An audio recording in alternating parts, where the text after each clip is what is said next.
Gracias por permanecer con nosotros. Continuamos con las informaciones. El acoso sexual es un comportamiento que se manifiesta con comentarios e insinuaciones sobre la apariencia física de una persona, las partes de su cuerpo o también por su orientación sexual. También puede ocurrir coqueteos y toque físico no deseado, como cuando una persona se le insinúa constantemente a otra que no está interesada. Cualquier persona puede ser víctima de acoso sexual, pero en el ambiente escolar, los niños, niñas y adolescentes son la población más vulnerable de sufrir esto, porque están rodeados de personas en posición de poder y muchas veces no saben identificar que están siendo acosados. Por lo que es importante enseñarles cuáles son algunas de las actitudes que pueden significar que el docente o maestro o cualquier persona presente comportamientos que indiquen acoso sexual y que pueda protegerse. Según informaciones publicadas en la página web del periódico hondureño La Tribuna, cuando un maestro o maestra tiene un perfil de acosador, tiene actitudes diferentes con el estudiante que le gusta. Como por ejemplo, es más amable con él o con ella, le dice que es la persona más bonita del curso, le pide el número de teléfono, le hace regalos, le hace broma y gestos insinuantes, intenta abrazarlo o besarlo en público o en frente del grupo y es más complaciente con las notas y con las tareas que les ponen. Para continuar ampliando las informaciones sobre este tema, se encuentra en nuestros estudios la psicóloga clínica y terapeuta familiar, la licenciada Claudine Hernández, con quien conversaremos al respecto. Licenciada Hernández, ¿qué nos puedes decir sobre este tema? ¿Cómo se puede manejar el acoso escolar? Porque a veces es invisible. Son pocos los estudiantes, ya sean niños o adolescentes, que se atreven a denunciar el acoso por el mismo miedo de que el maestro o que cualquier persona adulta dentro de la escuela pueda tomar algún tipo de acción en su contra. ¿Qué nos puedes decir? Sí, Elaine, como tú decías, efectivamente el acoso escolar pasa desapercibido muchas veces dentro de nuestras instituciones escolares y es algo que es muy silencioso, que lo encontramos y que lamentablemente no se trabaja abiertamente, pero pasa. Hay muchas veces que encontramos no solo maestros, sino también dentro de los mismos adolescentes este tipo de causas. Y son específicamente en ese estilo, o sea, se le acercan, de repente le dicen palabras, de repente lo pueden amenazar también, relacionado a alguna conducta sexual, y entonces el niño o la niña se ve atrapado en una posición de poder. Y tenemos algo también, Claudine, como los padres a veces no hablan de estos temas con sus hijos por el mismo desconocimiento, porque tienen miedo de hablar de sexualidad con sus hijos, a veces los ponen más en riesgo, porque un niño o una niña que no sepa que el maestro no puede hacer ciertos comportamientos porque podría tratarse de acoso o de abuso, ese niño va a permitir que suceda. Háblanos de esto, cómo los padres desde el hogar pueden hablar de estos temas para poder preparar a sus hijos a que vayan a la escuela y que no suceda o que puedan denunciarlo. Mira, Elaine, eso es sumamente importante ese tema, porque muchas veces dejamos en manos de las instituciones escolares el peso de esos temas, o sea, relacionados a la sexualidad o de violencia en general. Y realmente es algo que debe trabajarse en conjunto, o sea, la familia, desde el seno familiar es donde debe de empezar este trabajo a nivel de prevención. La familia debe de empezar a hablar de cuáles son tus partes privadas, cómo tú tienes que respetarte a ti misma, cómo tú te valoras como ser humano. Y de manera natural y cotidiana, no tiene que ser un tema especial que tenemos que sentar a toda la familia porque vamos a hablar ahora de repente del acoso sexual, no. De manera natural y cotidiana, ir implementando dentro del hogar esa facilidad de conversación de estos temas. Y tenemos una situación, Claudine, y sobre todo con las adolescentes, porque sabemos que el despertar sexual y el hecho de gustar y el hecho de yo estar, que tengo ya senos, que tengo la cadera, que quiero que me vean y que esa exposición que tienen muchas adolescentes hacen que algunos maestros de alguna forma interpreten esto como una sugerencia. Y tenemos casos de adolescentes que nos dicen que el maestro de deporte o que el maestro de matemática le dice que ella es linda o que de alguna forma la abraza en clase o que ella siente que él la mira de alguna forma. Este tipo de comportamientos son bien importantes porque un maestro no puede bajo ninguna circunstancia darle una señal a una estudiante de que hay alguna intención sexual. ¿Cómo se puede manejar esto desde la familia y desde la escuela? Porque tiene que haber algún lineamiento para que esto pare.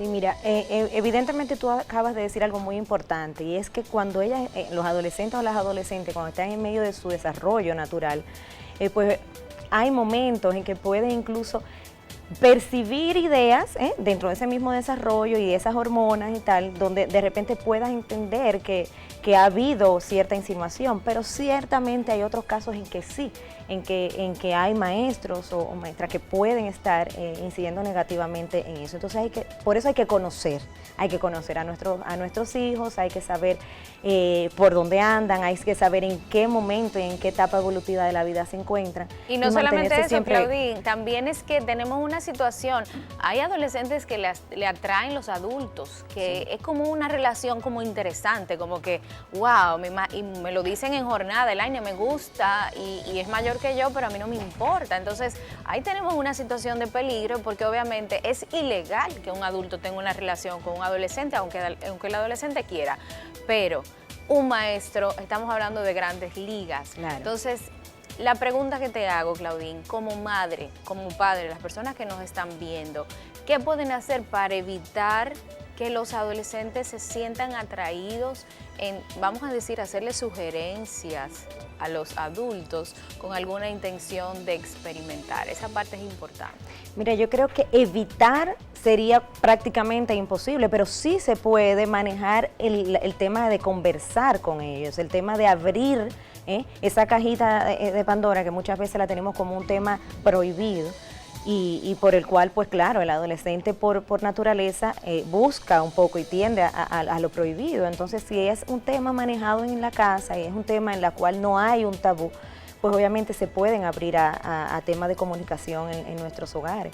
A los padres y las madres, pues obviamente decirle eso, abran los temas, traten de comunicarse, traten de crear, mejor dicho, un ambiente agradable dentro del hogar para poder trabajar con prevención en este tema. Claudine, ¿y qué nos puedes decir del ambiente escolar donde, por ejemplo, la persona que limpia o el conserje o la persona que atiende la cafetería, que son personas que quizás no tienen el manejo que tiene un maestro, ni tienen el entrenamiento que tiene un maestro, pero están relacionándose 100% con nuestros hijos porque están dentro del ambiente escolar?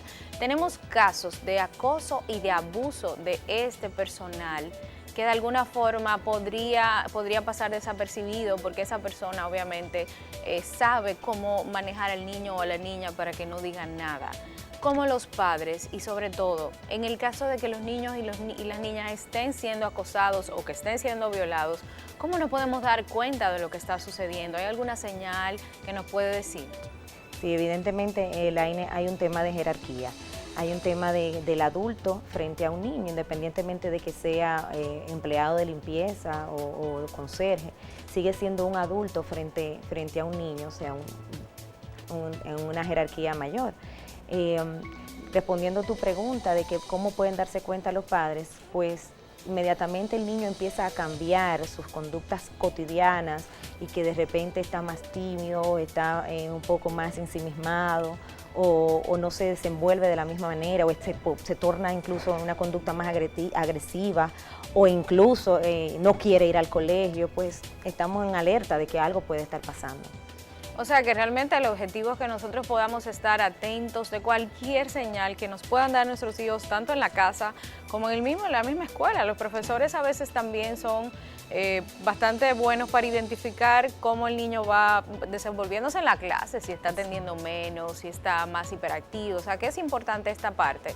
Y ya finalmente, Claudine, para irnos, ¿qué se puede hacer en el caso de los mismos, del mismo ambiente escolar para poder atacar este tema? Porque tenemos los piropos, que también son una parte importante, donde los adolescentes se piropean de una forma obscena.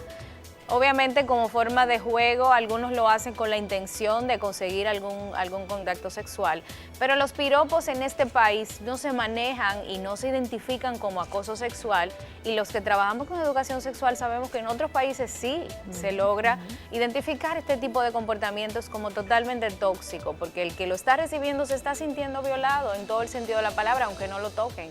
¿Cómo podemos manejar esto, Claudine? Claro que sí. Mira, eso que tú dices del acoso, perdón, a través de piropo, Sí, existe y en Europa específicamente está penado incluso. Nosotros aquí en República Dominicana tenemos una cultura muy de eso, muy de piropear y de hacer chanzas incluso de manera ofensiva y que muchas veces pasa como algo normal y natural, pero sigue siendo un tipo de acoso y la verdad es que es bueno también tener conocimiento de esto.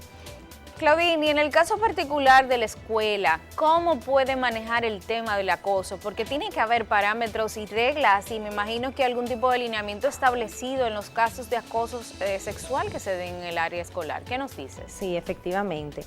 Toda institución escolar debe de tener su programa de prevención de acoso, ya sea acoso por el bullying o acoso sexual. Y evidentemente lo primero es que venga de la cabeza, o sea, de la dirección, esa toma de decisión y cuando se tome la decisión, pues obviamente todo el profesorado y la coordinación estar pendiente a esas situaciones que se dan y que se presentan y estar continuamente, obviamente, pendiente a si se da o no el caso. En el caso incluso de los niños, en el departamento de orientación, pues pueden dirigirse a esa orientadora que te va a abrir las puertas, que te va a escuchar y en el clima de confianza que se crea, pues entonces tratar siempre de denunciar, o sea, animar a nuestros hijos a que denuncien esas cosas que está completamente prohibido y que es dañino, pero incentivándolas a que cuenten con su colegio y con ese departamento de orientación donde pueden abiertamente contar con ellos. Bueno, pues muchísimas gracias, Claudine. De verdad que ha sido un honor tenerte en el programa. Apreciamos muchísimo tu tiempo. Según un estudio del 2006 realizado con niñas escolarizadas de Malawi, el 50% de ellas afirmaron haber sido tocadas sin permiso por profesores o compañeros de clase con alguna intención sexual. Un estudio realizado en Estados Unidos también mostró que en las escuelas públicas el 83% de las adolescentes entre los 12 y los 16 años de edad sufrían alguna forma de acoso sexual. Este tipo de conductas a menudo no se denuncian ni se castiga y así se envía el mensaje de que la violencia contra las mujeres y a las niñas es algo aceptable y que la agresión masculina es algo normal. Y esto, más que triste, es una tragedia que como padres y madres debemos impedir.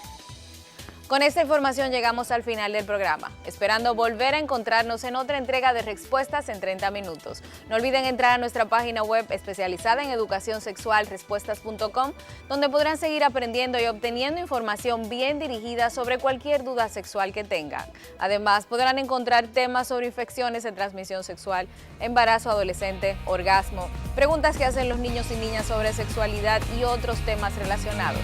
Elaine Félix se despide cordialmente. Nos vemos pronto aquí en NSDN.